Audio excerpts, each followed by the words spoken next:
कोतवाल association की or से कोतवाल को चतुर्थ श्रेणी में शामिल करने के लिए आंदोलन किया गया है। इस आंदोलन के बाद सरकार की ओर से कोतवाल का पारिश्रमिक 1500 रुपए बढ़ा दिया जाएगा।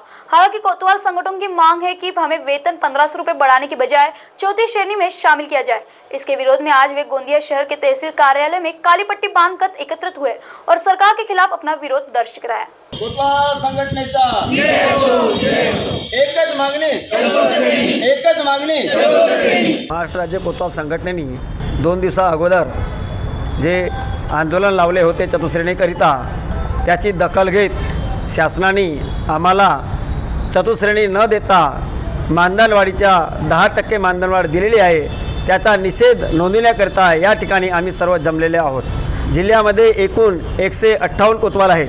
कोतवाल हा पद इंग्रजकालीन पद असून स्वातंत्र्य झाल्याच्या नंतर महाराष्ट्राची निर्मिती झाली तेव्हापासून चतुर्थ श्रेणीची एकच मागणी असून शासन आम्हाला वारंवार मानधन वाढ करून आमची थट्टा करत आहे आणि आम्हाला फक्त मानधन वाढ देत आहे।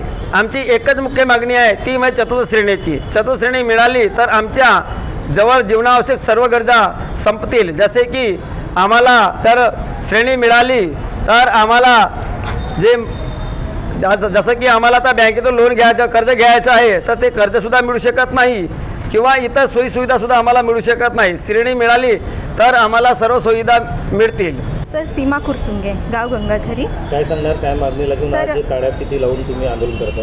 सर जे आपल्याला नाही का शासनाने जे निर्णय दिलेले आहेत 10% वाढ म्हणून, पण आपल्याला त्याच्यामधून भागणार नाही कारण की आता इलेक्शनचे काम आपल्याकडे जवळ येत आहेत आणि आपल्याला अर्धा पेमेंट जो आहे आमचा 15,000पेक्षाही जास्त म्हणजे 7-8 हजार तर आमच्या अपडाऊनलाच लागतात सर। तर त्याच्यामुळे नाही का शासनाला एकच विनंती आहे की आपल्याला 10% जी वाढ झालेली आहे मानधनात ते त्यांनी केलेली आहे, पण आम्हाला चतुर्थ श्रेणी अति आवश्यक आहे। आपल्या चतुर्थ श्रेणीच्या मागणीसाठी आम्ही आंदोलन केले।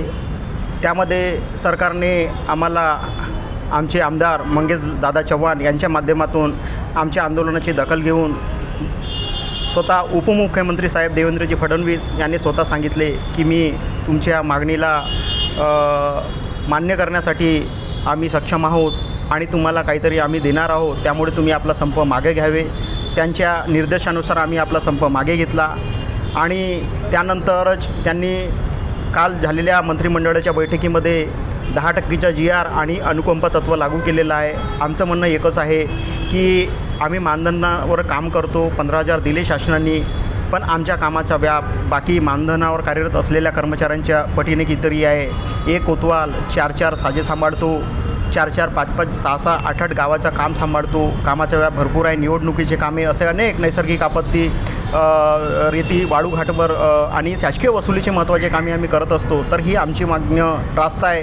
शासनाने आम्हाला जी 10% वाढ दिली आहे म्हणजे फक्त 1500 रुपये एक लाडका भाऊ बनवून ठेवलेला आहे असं म्हणण्यास काही हरकत नाही। तर आम्हाला हे 15% वाढ नको, शासनाने आम्हाला सरळ चतुर्थ श्रेणी देऊन सर्व योजनांपासून वंचित न ठेवता सर्व योजना द्याव्या हीच आम्ही शासनाला मागणी करत आहोत। महाराष्ट्र टीवी 24 के लिए गोंदिया से अभिषेक भटनागर की रिपोर्ट।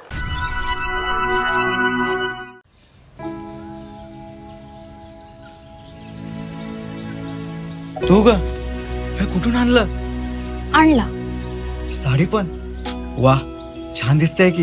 हो, सरकारनं 1500 रुपये चालू केले दर महिन्याला आणि लय दिसायची इच्छा होती म्हणून हा सदरा आणि ही साडी घेतली आणि पुढच्या महिन्यात परत पैसे आले ना मग छोटीला फ्रॉक आणि आपल्या कपिलेला माळा घेणार आहे। बर, राज्यातील भगिनींच्या सन्मानार्थ महाराष्ट्र शासनाची मुख्यमंत्री माझी लाडकी बहीण योजना महाराष्ट्रातील प्रत्येक पात्र महिलेच्या बँक खात्यात दर महिना 1500 रुपये जमा होणार। सन्मान बहिणींचा, सन्मान महाराष्ट्राचा।